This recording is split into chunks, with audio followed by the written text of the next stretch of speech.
Hello, Gateway Men. How are you? Hey, it's Daryl, and I'm coming to you live from my house because I'm pretty much in lockdown. So, working from home, anticipating a stay-at-home order from the governor. It's already been implied that she's going to do that, and our family, frankly, is honoring that. I think I've been out of the house one time in the last 3 days, and that was to run down and get some more salad because we were out of salad. So, weird times. We're living out life a lot differently than we did a month ago, right? Even some of us a week ago.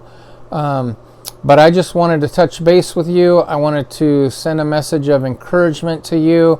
I'm thinking of 1 Corinthians 14:33 that says God is not the author of confusion. And there's a lot of people right now running around confused. There's a lot of people running around panicked.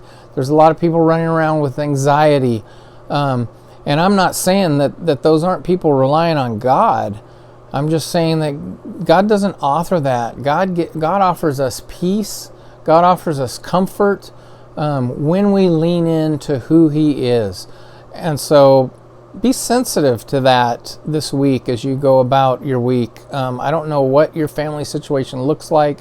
I don't know if you're out of work because of this. I don't know if you're working from home because of this. I don't know what it looks like for your family. But I'll tell you one thing that really hit my heart deep is I've seen emotions come out of my children that I've never seen before. And I'm not saying they're like freaked out, panicked and stuff, but keep in mind, guys, that our kids, if you got kids 25, 30 years young, they haven't seen anything like this before. So it's really weird for them. I have a couple kids that are pretty stone cold, leveled out emotionally, that you don't see the highs and lows. And they were okay with the whole pandemic thought. And then they were okay with the elderly folks, not okay with, I know that sounds horrible, but the elderly folks dying, you see that on the news, you hear that in the assisted living. That's a fact of life, right? So they were okay with that part. But when restaurants, churches, businesses, when those things started to close, I really saw my kids go into kind of an emotional roller coaster that freaks them out. They've never seen that before.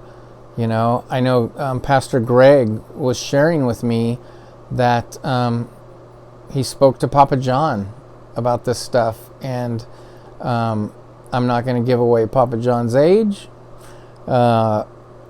but he made the comment that he never in his life had seen a time when churches closed their doors. So be sensitive to the people around you. Know that God is God. I'm leaning into 1 Corinthians 14, that this is not of God. This is the world. This pandemic is the world living out life. And it's nothing new. As Pastor Greg talked Sunday morning about the flus in the past, the AIDS epidemic. There was a thing called the Black Death where millions of people lost their lives to sickness back in history. So this pandemic, this is just the world playing out the world. And we are just to be still, know that He is God, handle it with love and comfort. I will tell you one thing, and then I'm going to let you go. Two things. I think this pandemic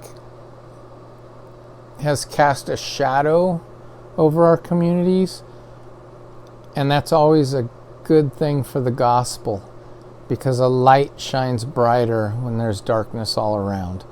And so I think the pandemic is opening up ways for us to minister to people. A simple smile, a simple "how you doing?" you resting in God's love and faithfulness is a testimony to people who are panicking around you. Secondly, I'm so encouraged over this last week that I see so many opportunities for the American family to come back together. And just yesterday, Denise and I were on the front porch, just sitting there enjoying the sunshine. And in the past, we would see kids riding their bikes or skateboarding or whatever by the house. But yesterday was different. We saw entire families on bike rides. The family at the end of the cul-de-sac rolled out their basketball hoop, and the mom and the dad and all the kids were out there playing horse in the street with the basketball hoop. This is bringing together the American family. And I can only assume when I say American family, since this pandemic is worldwide, that we can say that it's bringing families together worldwide, and that is so encouraging. So I love you guys. I'm sending this out. I don't think we will probably, if things continue as is, we will not be having men's breakfast in April. That will be canceled. So I just want to stay connected and encourage you to stay connected with your buddies. I encourage you to lean into 1 Corinthians 14 and know that God is not the author of all this panic and confusion, and that Jesus Christ is the same yesterday, today, and forever, and that you can rest in his peace, that he is in control of this. This is just life playing out life in a sinful world, and it gives us the opportunity to shine even brighter. So love on your families, pay attention to their emotions and what they're going through, and stay connected to brothers in Christ. All right? I love you, and we'll talk soon. God bless.